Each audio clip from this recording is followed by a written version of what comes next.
All right. Who enjoyed that digital breakout from Matt's? It's always so entertaining to watch him just like chill and code and do his thing. So if you are seeing the session in a little window in your browser and you couldn't make it full screen, it's because you have not done one of two things. All right, ready? Write this down. 1, register mybuild.microsoft.com. 2nd, sign in. So if you registered, sign in. Then you'll be able to see it full screen and not have it in a little window with, all sorts of other distractions. Okay, so we love C#. That was super fun. And if you want to see more from C#, please do check out Microsoft Learn for courses and certifications. They're all free, and there's a whole bunch of C# ones that I thought were really, really interesting. Now, let's transition from C# to the cloud. We're going to bring in our first remote host of the day. Please welcome our friend and colleague, Burke Holland. Burke, over to you. Hey, Donna, thank you so much. Hey, everybody, welcome. We figured you might need a break from Seth, so you get me. You're so welcome for that. My name is Burke Holland, and I'm coming to you live from Nashville, Tennessee. Very exciting. Hello to all my people in the region. Feel free to admire my Lego village here throughout the session. All of my retirement and 401k is wrapped up here. And this segment is called The Bleeding Edge of Modern Web Apps on Azure. So dramatic, so extreme.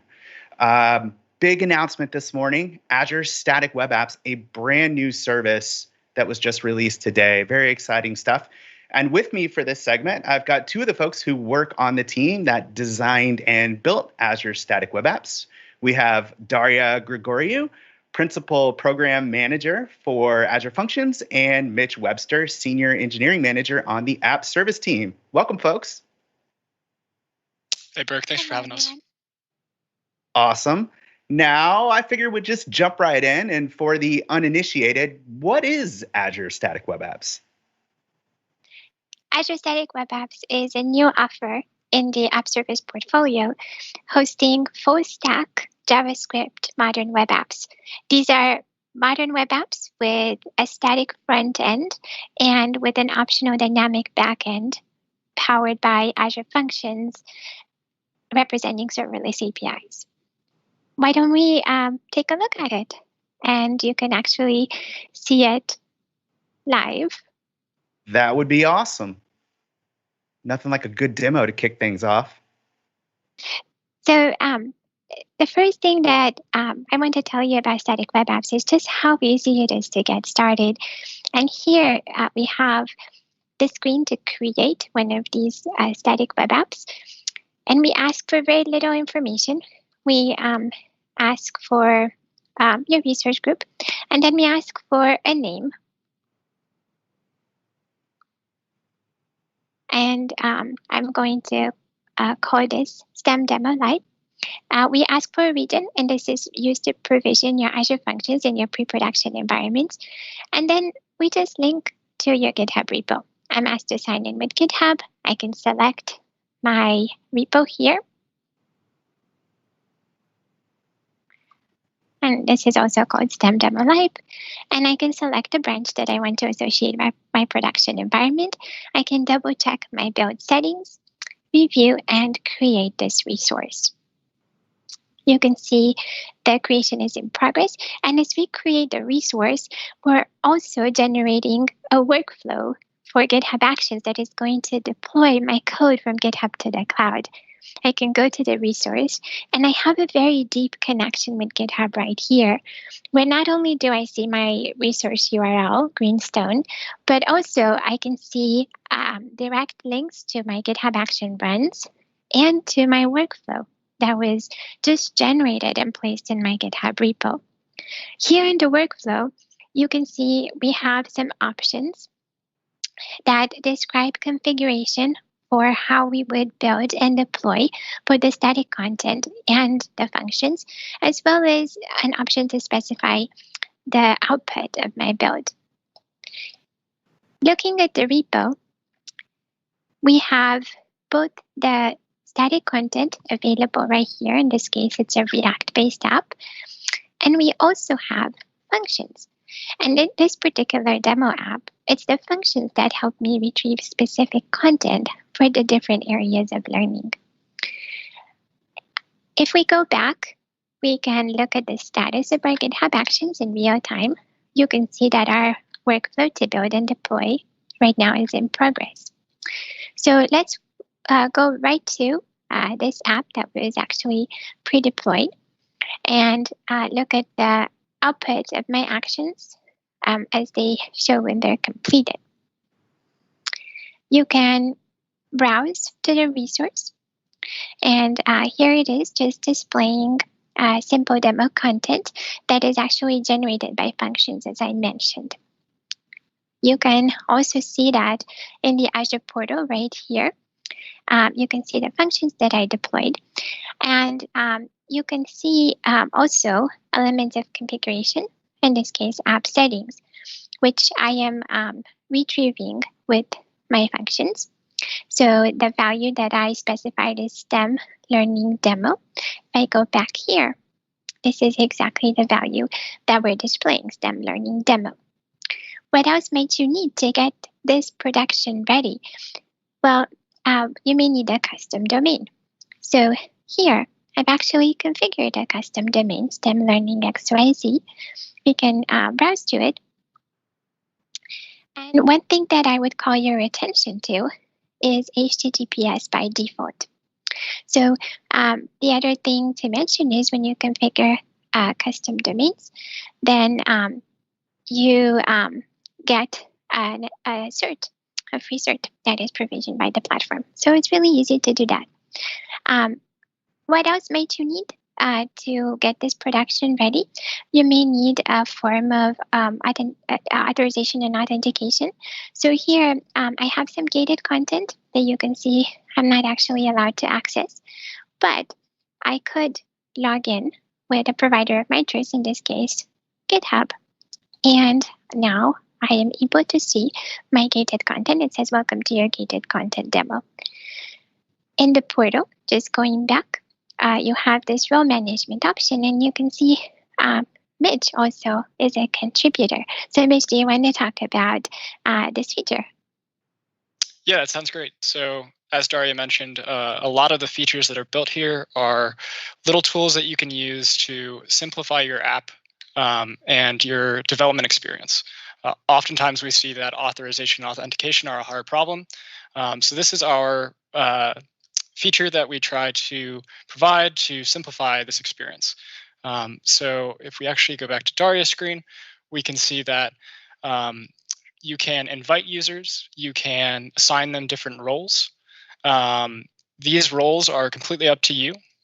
So you might have a admin role, or if you're building an application for a library, you might have a librarian role.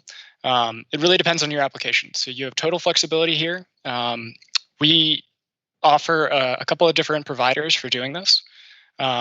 Once you log in with those providers and are given these roles, then you have that access. So we have some great documentation on this that we'll share at the end. But this is a very simple way to introduce authorization and authentication into your app. Thanks, Mitch. One more feature that we want to point out is how easy it is to iterate on your production. Now that everything is live, maybe you don't want to iterate directly on the production environment that is available to customers.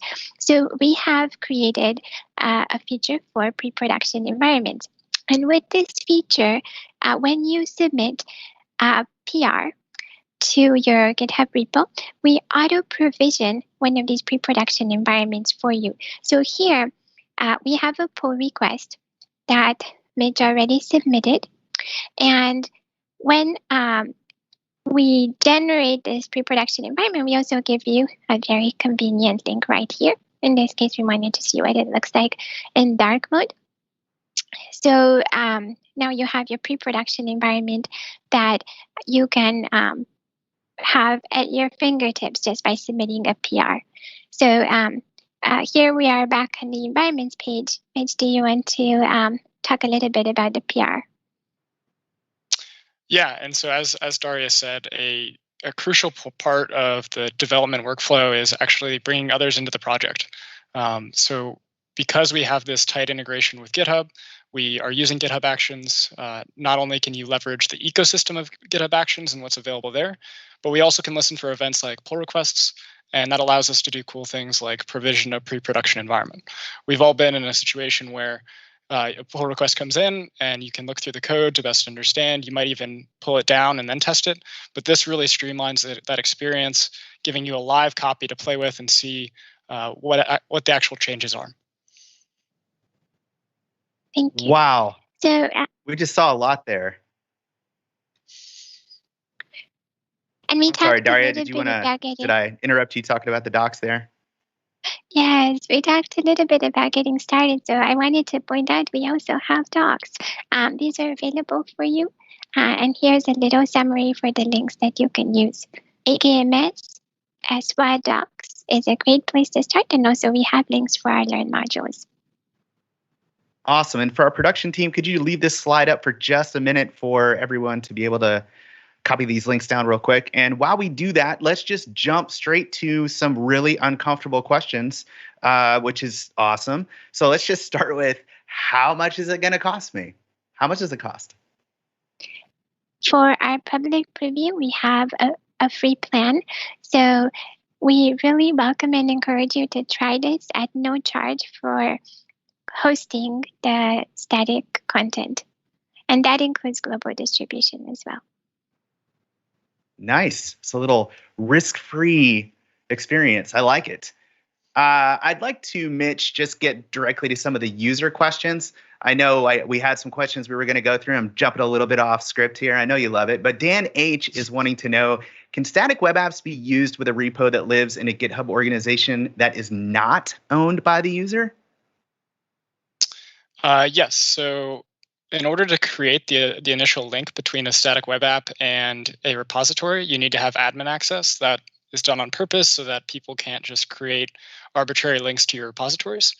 But as soon as you have contributor access, you can start making pull requests. You can start pushing commits that will actually then go deploy that content. So you don't have to be an admin, but to start with, you do. Okay, nice. Daria, Andrew S. What's up, Andrew? Andrew would like to know, will the static web app preview work with .NET Core Blazor? This is a good question. We've seen this one a few times today. This is a great question. And we are really focused on enabling a full stack development experience where we want both front end and back end available for the development language so developers can reuse their language skills. And so we're definitely looking at expanding our offer. And we totally appreciate and understand the interest in Blazor WebAssembly and the .NET stack. Awesome. Blazor's cool stuff. Very cool technology. Mitch, I'd like to ask a question of my own here for a second, which is that I've been building static apps on Azure for a while now and using Azure Storage. What's different and why this new service for static web apps? Yep, it's a great question. All of the tools that we're using are actually tools that are provided already by Azure. A lot of the goals here are bringing those experiences together. So in the past, when we've used a variety of different services across Azure, it's kind of hard to manage, and it can be hard to get into for the first time. So a big goal of this project is to streamline that, make things as easy as possible, and really focus on what are the tools that developers need to be building these applications? So routing, authorization, GitHub integration, all of these things are things that you could build yourself through Azure components, but it would be difficult and probably time consuming. Right. So I guess one of the things that stands out about this service to me is that these things, you can actually do all of this in Azure. You could before, you do most of it, a lot of it, but you had to assemble all these pieces yourself, the deployment, the CI/CD, the API, but this service ties all of those things together into one package that just works for static web apps. Exactly, yeah. Which is very cool. All right, I think we got 30 seconds, maybe sneak one more question in here. Someone is asking, do I have to use GitHub or can I just deploy directly to this service? Is that possible? Yep, right now we have this hard, oh, sorry, go ahead, Dara. Today we have a deep integration with GitHub and GitHub Actions. Awesome. All right. Well, I think we're out of time here, so they're gonna cut us off and send you back to the main show. So with that, we're going to go back to Donna. Donna, thank you so much for having me. I appreciate it. Thank you, Burke. That was fascinating and amazing. I am no web dev, a C++ all the way, but even listening to that, I really, really want to go build an Azure static web app. So I'm going to do it, and when I run into all kinds of issues, I'm pinging you all. So next up, we're chatting through a topic that's been on the minds of just about every dev out there, productivity. We'll be right back.